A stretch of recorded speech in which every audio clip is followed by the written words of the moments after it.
கிறிஸ்துவுக்குள் பிரியமானவர்களே, இயேசு கிறிஸ்துவின் இனிதான நாமத்தில் உங்களை அன்போடு கூட வாழ்த்துகின்றேன்.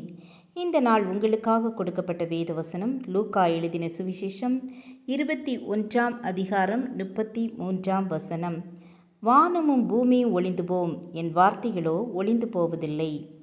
ஆண்டவருடைய வசனத்தை பாருங்கள். வானம் எவ்வளவு பெரியது, அதனை அளக்கவே முடியாது. அப்படிப்பட்ட வானம் அழிந்து போனாலும் பூமி அழிந்து போனாலும் கர்த்தருடைய வார்த்தைகள் ஒழிந்து போவதில்லை. அவருடைய வார்த்தைகள் ஜீவனுள்ள வார்த்தைகள்.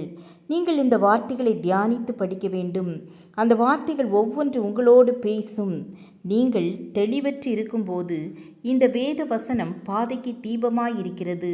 ஒவ்வொரு வசனமும் கர்த்தருடைய ஜீவனுள்ள வார்த்தை.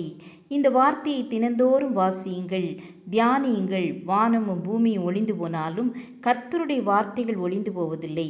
இந்த வார்த்தைகள் மூலம் கர்த்தர் உங்களோடு பேசுவாராக. கர்த்தர் உங்களை ஆசீர்வதித்து வழி நடத்துவாராக. ஆம், எனக்கு அன்பானவர்களே, கர்த்தருடைய வார்த்தை நம்மை பலப்படுத்துகிறது. கர்த்தருடைய வார்த்தை ஒரு மீட்பை தருகிறது. கர்த்தருடைய வார்த்தை பிரச்சனைகளிலிருந்து நமக்கு விடுதலை தருகிறது. கர்த்தருடைய வார்த்தை நம்மை வழி நடத்துகிறது. கர்த்தருடைய கருக்குள்ள பட்டயம். கர்த்தருடைய வசனத்தை வாசிப்போம், தியானிப்போம், அதன்படி நடப்போம். ஜெபம் செய்வோம். ஏசப்பா, நாங்கள் உம்முடைய வேதத்தை தியானித்து அதன்படி நடக்க கிருபை தாருங்க. உம்முடைய வசனத்துக்கு கீழ்ப்படுகிற ஒவ்வொரு பிள்ளைகளையும் ஆசீர்வதித்து வழிநடத்துங்க.